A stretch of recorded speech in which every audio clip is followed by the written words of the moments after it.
Hello lovely people, welcome back to my channel. I'm Adebimpe from Style by Binta, and today in this video tutorial I'm just going to be recreating this beautiful Bubu dress. It's a very easy to make Bubu dress. So the first thing I did was just to fold my fabric into four. So here I'm working with a crepe fabric of 3 yards for a plus size. So because it is an extended sleeve Bubu dress, so we are not going to be cutting the sleeve separately, rather the sleeve measurement is going to come together with the shoulder measurement. So place the tape at the center bone of the neck and measure from that part to the shoulder, then down to where you want the sleeve to stop.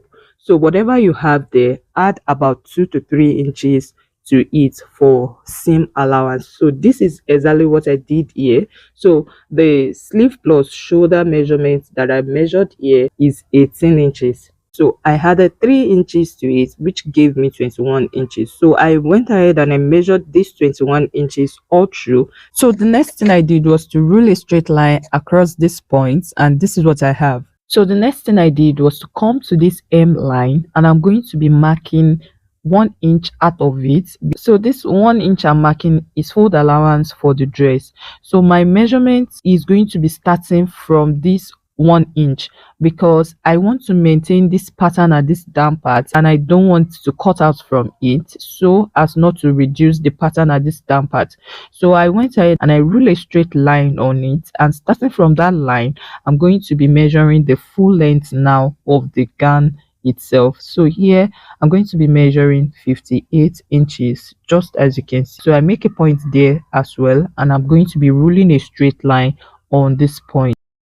So the next thing I did was to come down by 3 inches. So I came down by 3 inches, and I'm going to be ruling a straight line across it as well. So this 3 inches, I'm going to be replacing it back. It is going to become in form of small band to create a sort of design at this shoulder part. So on this new line, I'm going to be imputing the shoulder plus sleeve measurement there.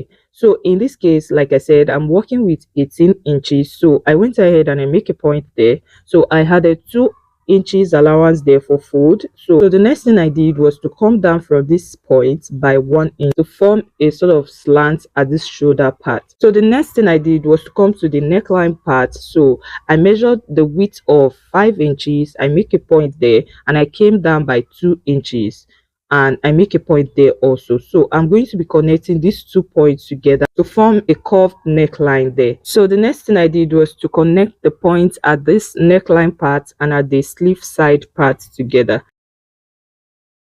So to get my sleeve opening, I have to start my measurement from the first line. So I came down by 12 inches. So I'm going to be making a point. So on this very point, I'm going to be replacing the measurement of 19 inches I have at the shoulder part as well on this 12 point. So this is what I have. So the next thing I'm going to be doing is to rule a straight line across the 2 points that I have. So the next thing I did was to connect the new point with my 2 inches seam allowance, just as you can see. So I made it to curve out a bit so as for it not to be difficult while turning it. So the next thing I did was to input the waist measurement. In this case, I'm working with 18 inches. So I made a point there.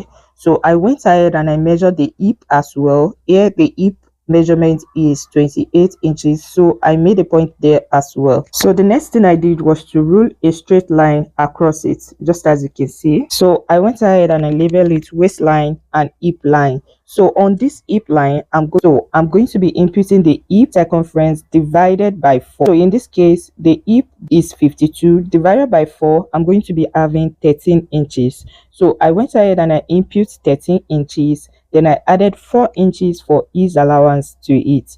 So here I have 17 inches. So I'm going to be inputting the same measurement on the waistline as well, because it is not a fitted dress. It is a Bubu dress. So the next thing I did was to connect to the sleeve side, then to the hip side, and whatever I have there as well, I'm going to be inputting it on the hem. So the next thing I did was to connect the line from the hip line again to the hem line, just as you can see. So here I made a cut together pocket. So I came to the hip line and I measured upwards by 6 inches, and this is what I have. So I'm just going to be making a pocket like shape at this part to form my pocket. So on the very hip line also, I went ahead and I extended my lines just to form the pocket.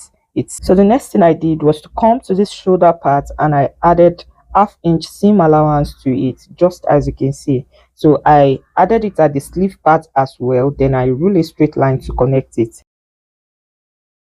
So the next thing I did was to cut it out, but when I got to the pocket area, as you can see, two side of this pocket is not complete. So I'm going to be cutting a fresh fabric to join this part to make it equal with the other two sides, just as you can see. So I went ahead and I placed the cutout beneath, then cut the shape out as well. So I'm going to be joining it together. Eventually it's going to be equal to the one that is complete. So the next thing I did was to measure 3 inches for the back and 3 inches for the front. So I measured at the 6 inches, and I'm going to be adding 2 inches to it. So 1 inch is going to be for one edge, and the other 1 inch is going to be for the other edge, and it's for seam allowance.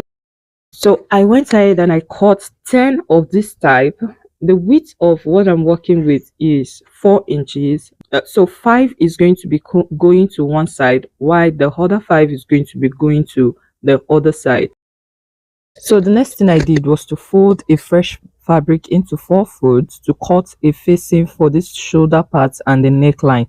And I went ahead and I cut a facing for both the front and the back piece. I went ahead also to put a fusible interface or a stay on this facing just to make it more stable, and you can as well work with your buyer. So the next thing I did was to stitch these bands together from the wrong side. So I'm going to be turning it to the right side, and I'm going to be giving it a good press. So this is how they look when I'm done with them. So the next thing I'm going to be doing is to fix them to the fabric itself. So I ensure that the stitch part is where the stitch part is not going to be seen on the outside by ironing it to the center part of the band itself, just as you can see. So it's going to be seen on the inner part of the fabric. So I ensure that the band is not starting from the very neckline. I left the space of about half of an inch at this edge, then I placed the first band there. So I went ahead and I fixed the band to the shoulder, ensuring that the complete 1 inches that I added to the band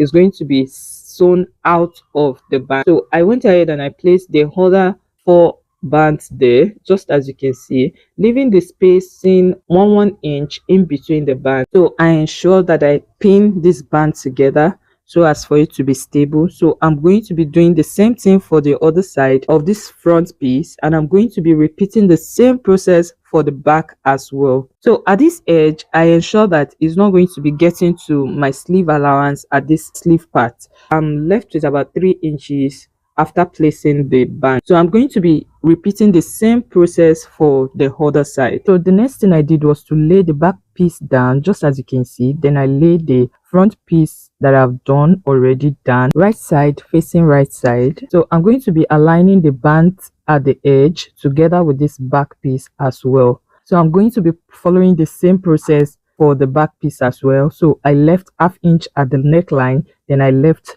1 inch spacing in between the bands, then I went ahead and it done. So the next thing I did was to take the facing that I had earlier cut out. So I had already ironed the fusible interface on it, just as you can see. So I'm going to be placing it right side facing the right side of the fabric itself. Then I'm going to be stitching the neckline alone for now. So I'm going to be doing the same thing for the front and the back piece, and this is what I have. So the next thing I'm going to be doing is to notch around this neckline. So the next thing I did after notching it was to give it a good press. So you can do this by opening your stitch like this and ironing it out. It gives a better result. Then you flip to the wrong side or the inside part of the Bubu dress itself. So I'm going to be stitching down this sewn part to this piece where the visible inside face is. It's not going to, my stitch is not going to be seen on the right side. So this is what I have after top stitching on the facing part, and this is how it looks.